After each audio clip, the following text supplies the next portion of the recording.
So I said that I was gonna talk, like do front-facing camera talks on here more often, especially like on my TikTok pages and Facebook, Instagram. I don't know which view is better. I look rough today. Okay, I did a wash and go last night, because I'm embracing like my natural hair again. I don't know what it was, like after I gave birth, my hair was flourishing, like it was really, really big. And then after I gave birth, I would say maybe a year after I had given birth is when I started to see like my hair quality was declining. It wasn't just coming out, it was like all of my hair was just brittle, like really brittle. It wasn't like, right now it's really soft and I love it.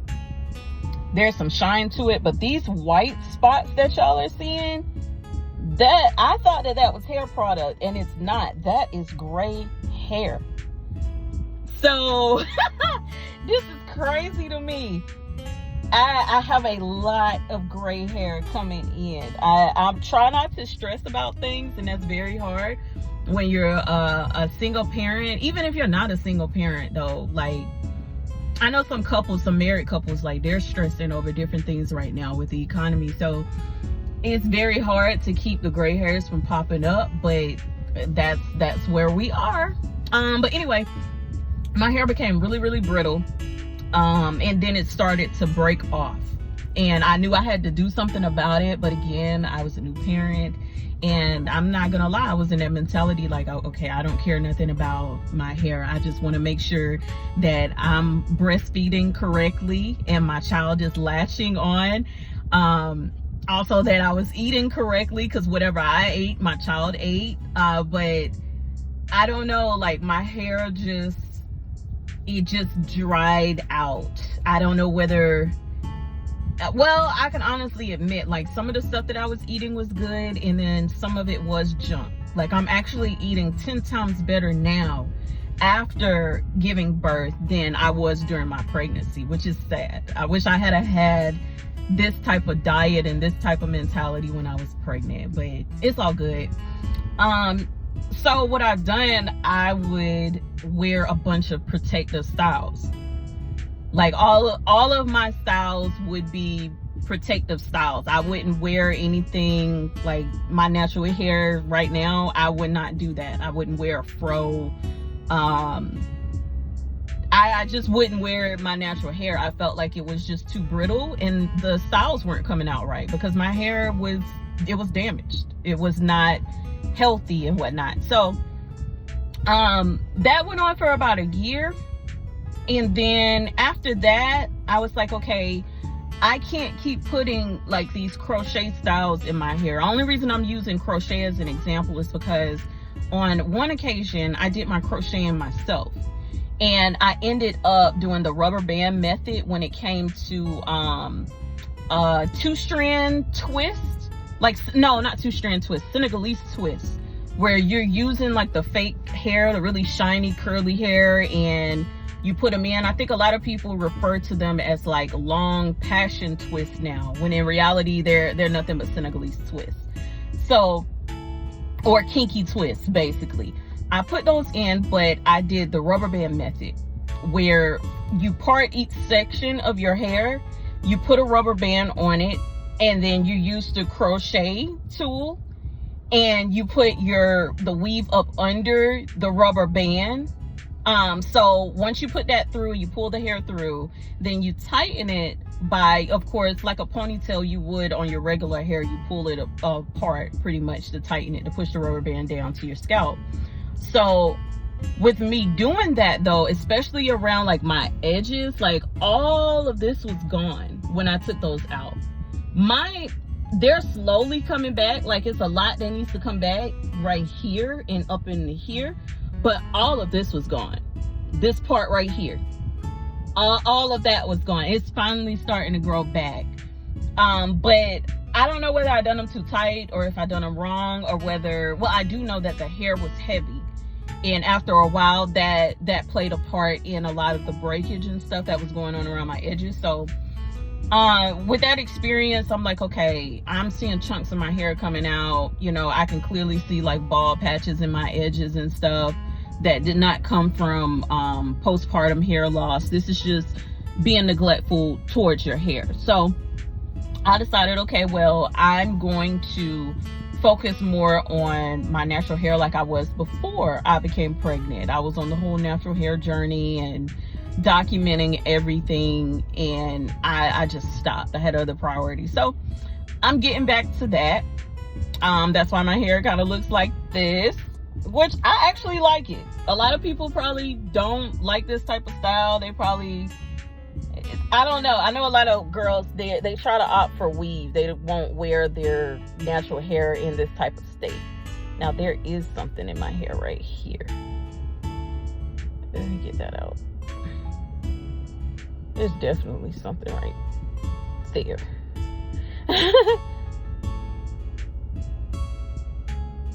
I'll get it out. Come out. That's the problem with natural hair too. Like, it's easy to catch lint in it and everything else. But I get it later. But I said that I was going to focus more on my own hair and be more accepting to wearing it out in its own natural state. And I think that's the best thing that I can do to get it to grow back how it was. Yeah, so that's what we're on. But I always said, you know, well, I didn't always say. I said at the beginning of this year I was going to do more of front-facing camera videos, whether I'm sitting in traffic or something like that. I see y'all doing these all the time, and I figure, you know, it's best for me to talk a little bit. I keep getting questions about like my business, my background, how I got started, entrepreneurship and that sort of thing, my work online. So I said, okay, well, let me open up my mouth and talk. So if you're new here, my name is Kira Douglas, actually. I am the owner and founder of Deluxe Designs DE. I first got started with my business as a college freshman at USC Upstate in Spartanburg of South Carolina. When I first got to Upstate, I had a goal to become a forensic pathologist. If you're unfamiliar with that, just reference back to, say, Criminal Minds, First 48, Law and Order, all of the Law and Orders, even the SVU one, CSIs, all of those. That is the type of work that I wanted to do. I didn't necessarily want to be a cop, like patrolling or anything like that for traffic tickets, you know, coming out if like a homeowner says, well, somebody's breaking in my house, can you come out? I didn't want to do that. I probably would have had to go through that stage, because I believe that is the process in the criminal justice system before you can reach and become like a detective and an investigator and stuff like that. But that was my goal when I got to Upstate. The reason that I wanted to become a forensic pathologist is because there were a couple things that I would see all the time on like the news and stuff, and I wanted to help. I'm a service-based person. My love language is literally serving others. That's that. I like to help people. I like to provide assistance when it's needed. Community service, really any type of community service, is something that I enjoy doing. Most people would see that as like a punishment or something. You know, if they get into trouble, it's a punishment. To me, that's playtime for me. Like, not really playtime, but it's something that I would enjoy doing, you know. Every other Saturday, I find something to do to service others, whether it be just picking up trash on the side of the road, going into like a nonprofit to organize their donations. Every other Saturday, I find something to do. And now that I'm a parent, it's even more important for me to do this. So sometimes I bring my daughter along. But that's what I wanted to do. A lot of people ask me in a couple of my comments, especially on TikTok, Is this something that art, as far as being creative and creating art, is that something that you always wanted to do? And it's not. Now, the first person who seen the artistic side of me and noticed it, I would say would be my dad. He was the first person to see, okay, she really likes art. She really, she'll sit there and color and stuff for hours. So he kicked off my art career. If you don't know, how he kicked it off is there was a art show at my elementary school. It was like a juried kids art show, and he entered me into that art show, and I ended up winning 3rd place. This was sort of like, this wasn't even sort of, I think this was the first time that I had ever won something. I'm not sure if I had won money or whatnot. I know I had a ribbon on my painting, and I felt like I was a winner. So that's all that mattered to me. Now, if I won money, my dad probably spent it on me. We went on a lot of trips. So he probably spent it on a trip for me and my younger brother. But I won that art show. I remember I was in 2 of them. The first one, I'm not sure if I won or not, but I know that second one I did. And from that point forward, I was really interested in art. Like in art class, I would be interested in ceramics and creating bowls and stuff like that. And just being a creative, But when I got to college level, I was often discouraged from going into an art field. There was always talks that the art field didn't make any money, that you wouldn't be able to make it out here, that nobody uses art, art is not valuable, when in reality, art is everything that you see. Okay? Like right now, I'm sitting in a car ride line at my kid's school, getting ready to pick her up, and I'm looking at the actual school itself. An artist had to draw up the blueprints to build this school. Okay? Any building that you see, all buildings require an artist. Because who is going to draw up the blueprints? You gotta be artistic to draw up blueprints for houses and that sort of thing. Cars as well. You got to have somebody to draw up the frame of the car. And in order to create a car that is runnable and efficient, you're going to have to create a wireframe. And that is like a digital rendering of that particular car. Wireframes are created by artists. They're called a different type of artist. I'm not sure if they're the UX or the UI. If you're not familiar with that, just Google it. There are many jobs that are looking for UX and UI positions to be filled, and this is the role of artists. You create those wireframes to where they're functional, to where you can actually move it over to something physical. So and that's just 2 examples, and those are 2 essential things that we need in this world. Okay, those are 2 essential things that we need in this world. So even me on this phone, somebody drew this phone. In order to get this phone created physically to where I can hold it in my hand, somebody had to sit down with a pencil and a paper and draw this phone out. So I was misguided during my high school years, the later part of my high school years, when I was told by grown adults that artists are not important, that art is not important, that I need to become a lawyer, become a doctor. And of course, I'm not discrediting lawyers and doctors, because we need those. That's really important. But I was discouraged from following my true path.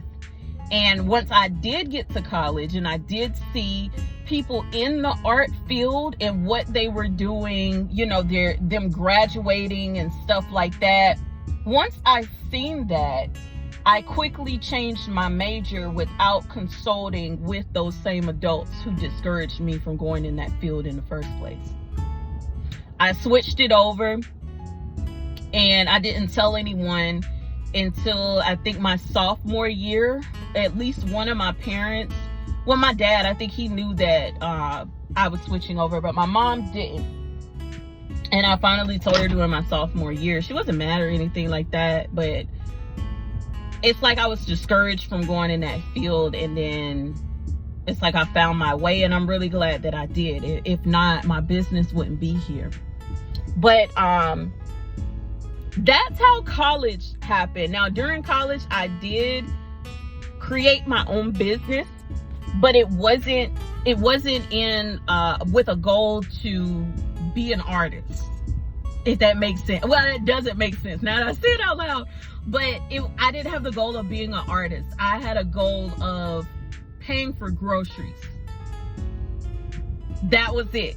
I didn't have a goal to, in the very, very beginning, the first thing on my mind is like, okay, people are paying me $20 for flyers. Okay, I could take that $20 and get me like a pack of chicken, some mashed potatoes, juice. You know, I could get a lot with that $20 if, you know, I pay for my groceries with it. And at the time, I was a freshman in college, so I didn't have the part-time job yet. I didn't get a part-time job for school until that second semester.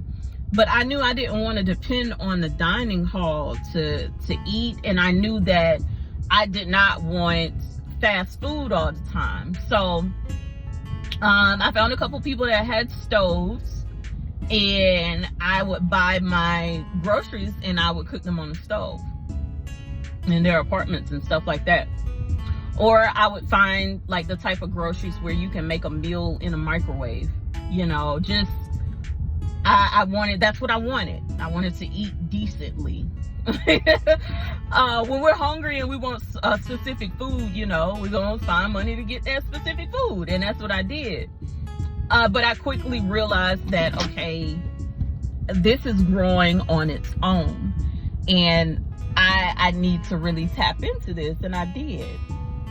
And from there, it literally grew on its own. I went from creating flyers for party promoters and school organizations on campus when they would have their on-campus and off-campus events. I went from creating those flyers to creating business cards. That was the second thing that really popped off for already established businesses. And then thirdly, after that, I ended up creating a lot of logos.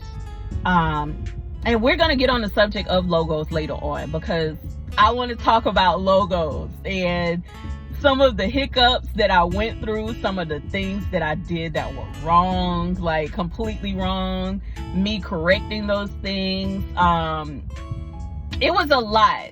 When I started doing logos is where I really tapped into like the graphic designs with my business. But yeah, that's pretty much how I got started. Yeah, and surprisingly, my prices were really cheap. So that's what to me, I think the prices got people's attention, but honestly, it was just my work that really got people's attention. So, and everything looked good then because it wasn't a lot of people online. It wasn't a lot of people in that particular field, especially not African American at the time. So it was to my advantage. It was perfect timing for me, and it truly kick-started my career, and I've been doing it ever since. I haven't changed the name. I haven't changed the slogan. I haven't changed the colors, the logo, or anything like that. It's just been going strong ever since. But that's pretty much how I officially got started with my business. But me being a creative started well before that, before I started my business. Like I said, going back all the way back to kindergarten. And then once I got to middle school as well, I would take classes, like the little elective classes that would pertain to art and being creative and design. Then once I got to high school, I would do the same thing, and I ended up taking an entrepreneurship class. That's what opened my eyes to entrepreneurship, and I knew for a fact once I took that class, I wanted to be an entrepreneur.